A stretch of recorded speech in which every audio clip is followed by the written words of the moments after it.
Bonjour et bienvenue. Merci à vous tous qui regardez, partagez, likez et commentez.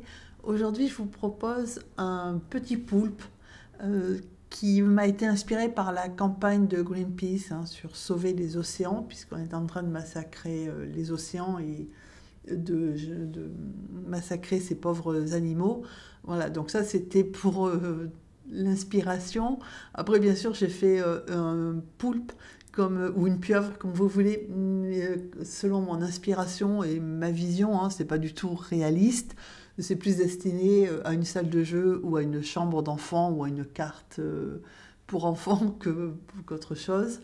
Mais par contre, ça va nous permettre de relever trois défis. Le premier, c'est de peindre dans l'humide, parce que c'est important, c'est une technique importante en aquarelle. La deuxième, c'est de choisir un dégradé de couleur. Donc moi, ça va du violet en passant par les bleus, enfin par des bleus, et on finit par le rose.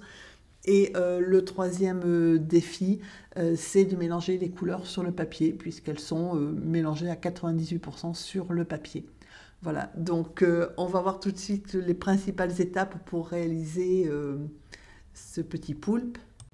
Le matériel, bien sûr, est indicatif. Il faut prendre les couleurs que vous avez. Je vous conseille de faire des essais au brouillon avant pour voir quelles sont les couleurs que vous pouvez utiliser avant de commencer à peindre. C'est plus facile.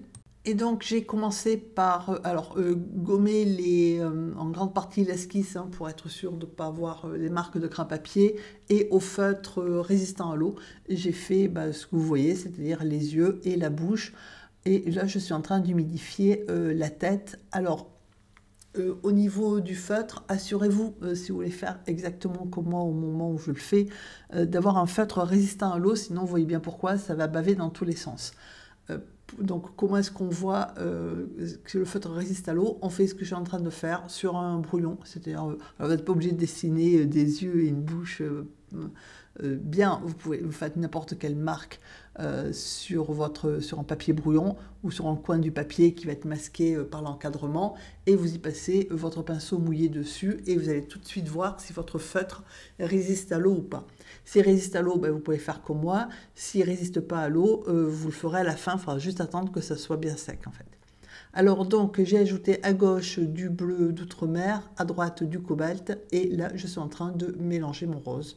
J'ai pris du rose et je suis en train, donc je ne cherche pas à mélanger les couleurs. Je les laisse vivre leur vie toutes seules en fait. Et c'est elles qui vont se mélanger. Donc là, c'est vrai que c'est un peu mélangé sur le pinceau, dans la mesure où j'avais du rose que je n'ai pas rincé. Et donc forcément, quand je suis allée chercher du bleu, il y a un petit peu de rose qui est parti dans le bleu. Mais je ne cherche pas à mélanger les couleurs. C'est pour ça que je vous ai dit que c'est un petit défi quand même, que de laisser les couleurs se mélanger et résister à la tentation d'aller les mélanger au pinceau. C'est-à-dire qu'il faut qu'elles se raccordent entre elles. Ça, voilà. Donc ça, pour ça, il y a l'eau qui vous aide et puis il y a le pinceau. Mais vous voyez qu'en fait, les couleurs sont globalement restées, même si elles se mélangent un tout petit peu, là où je les ai posées. Voilà. Et donc là, j'ai mis du violet.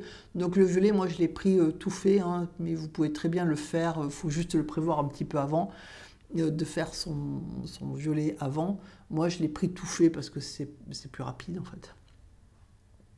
Mais voilà, donc en fait, il faut vraiment, donc on mélange dans l'humide, et on joue avec les couleurs dans la mesure où on ajoute, donc j'ai commencé par le bleu moyen, qui est le bleu d'outre-mer.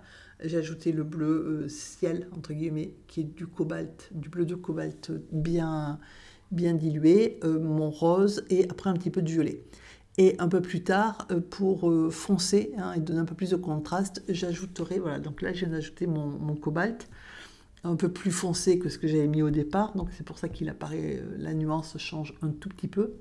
Et ensuite, j'ajouterai à un moment donné de l'indigo au mélange des deux bleus, donc cobalt outre-mer plus indigo, quand je voudrais avoir un peu plus de contraste et pouvoir peindre des parties de l'animal qui sont plus foncées que ce que j'ai peint. Voilà. Donc là, je suis en train d'ajuster, donc de temps en temps, j'apporte de l'eau Là, par exemple, j'ai de l'eau sur le pinceau, de manière à diluer les couleurs et puis à ce elles se mélangent aussi. Et puis aussi à avoir des zones un peu plus claires, hein, pas forcément blanches au sens strict du terme, mais claires. Et je continue à faire ma petite tête de poulpe tranquille. Voilà. Et à un moment donné, enfin, on peut aussi ajouter de la couleur. Hein, encore une fois, l'intérêt, c'est pas forcément de mettre exactement la même couleur.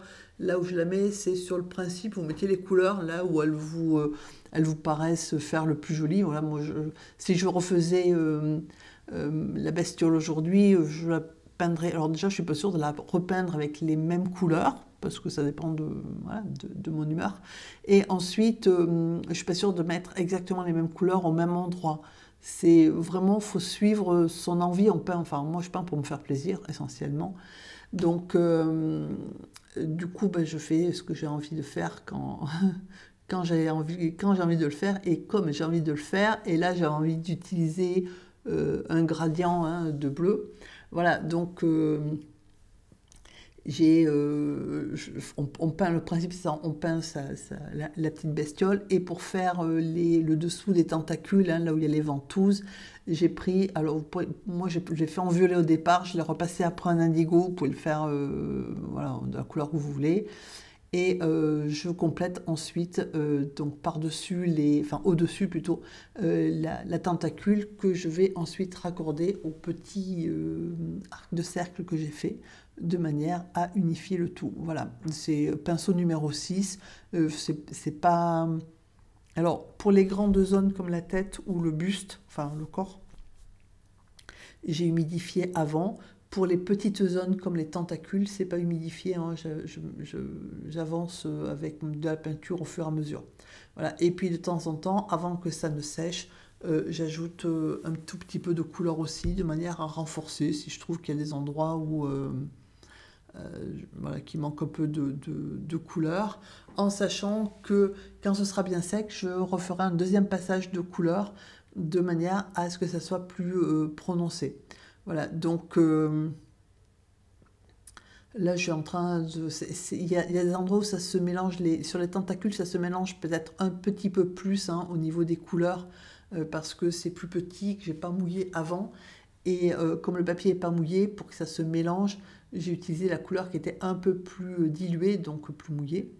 Et donc les couleurs, ben, elles courent plus, donc elles se mélangent un tout petit peu plus.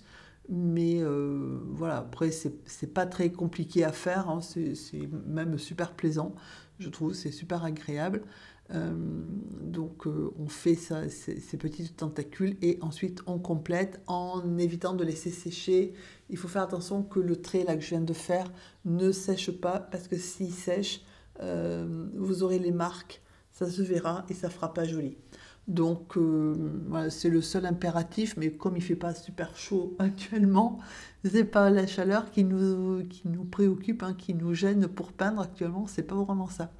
Donc voilà, après j'ajoute les couleurs que j'ai envie d'ajouter, donc du violet à certains endroits, du rose, des bleus, parce il y en a deux essentiellement. Deux. Le troisième, je m'en servirai vraiment pour faire les zones les plus foncées, mais la première mise en couleur comme ça, là, des tentacules, je l'ai faite qu'avec du bleu d'outre-mer et du bleu de cobalt. Voilà.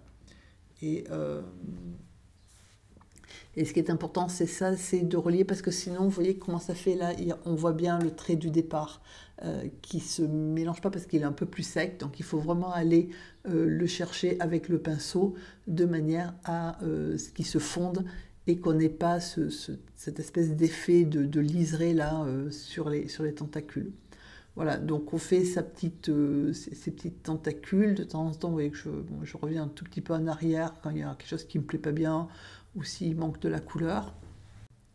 Vous pouvez le laisser comme ça ou vous pouvez ajouter un tout petit peu de projection, hein. Moi, j'ai mis des projections à l'arrière, sur l'arrière-plan, de manière à habiller justement l'arrière-plan.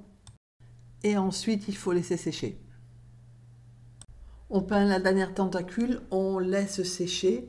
Et ensuite, on fait les ventouses. Alors moi, les ventouses, comme c'était un dessin qui était, enfin une aquarelle qui était plutôt de style enfantin et qui n'est pas du tout réaliste. J'ai pris de la terre de sienne brûlée, mais vous pouvez prendre voilà, n'importe quelle couleur. Et j'ai fait, donc toujours avec le même pinceau, j'ai fait des petits ovales aplatis de manière à suggérer les tentacules. Voilà, après vous pouvez varier un tout petit peu la teinte en ajoutant un petit peu plus de rose pour les avoir un peu plus rouges, ou un petit peu de jaune ou un petit peu d'eau, ça dépend, pour les éclaircir, voilà, selon que vous les voulez plus ou moins prononcés ou plus ou moins orange. Et ensuite, une fois que c'est bien sec, j'ai pris un pinceau numéro 1 avec du blanc. Donc moi c'est du blanc de titane, mais vous pouvez prendre de la gouache blanche. Et alors évidemment sans mouiller le blanc. Et j'ai ajouté alors quelques petits traits de ci de là, puisque c'est comme un animal qui vit dans l'eau, donc la peau elle est mouillée, donc elle reflète la lumière. Et puis, en admettant que le petit poulpe aille vers la surface, parce que forcément au fond de l'eau, la lumière, il y en a un peu moins. Et j'ai fait aussi, alors ça c'est pour le plaisir visuel, et j'ai fait aussi quelques petits points. J'ai pas fait de projection parce que pour faire les projections, il faut que le pinceau soit un peu plus mouillé, hein, la peinture soit un peu plus liquide, et mouiller le blanc revient à le diluer, et donc ça m'allait pas. Et c'est pour ça que j'ai fait les petits points au pinceau. Voilà, donc j'en ai fait de ci, de là, de manière à déjà lui donner un petit air un peu plus festif.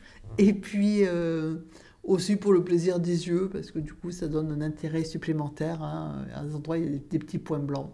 Voilà, donc j'ai trouvé que ça finissait bien ma petite bestiole. Et puis ensuite, alors vous pouvez prendre votre feutre du départ, vous pouvez prendre du noir, du marron, enfin la couleur que vous voulez. J'ai fait donc avec le même pinceau, un pinceau numéro 1, j'ai fait quelques rebords au niveau des ventouses, hein, de manière à finir un petit peu, mais pas à toutes, pour pas alourdir mon aquarelle. Voilà, donc j'espère que ça va vous inspirer, que vous allez faire de jolis, alors un poulpe ou autre chose, mais techniquement, ça permet quand même de s'entraîner de façon très ludique à peindre dans l'humide et à utiliser aussi un gradient, hein, de couleurs, et aussi, donc par la même occasion, de mélanger les couleurs sur le papier.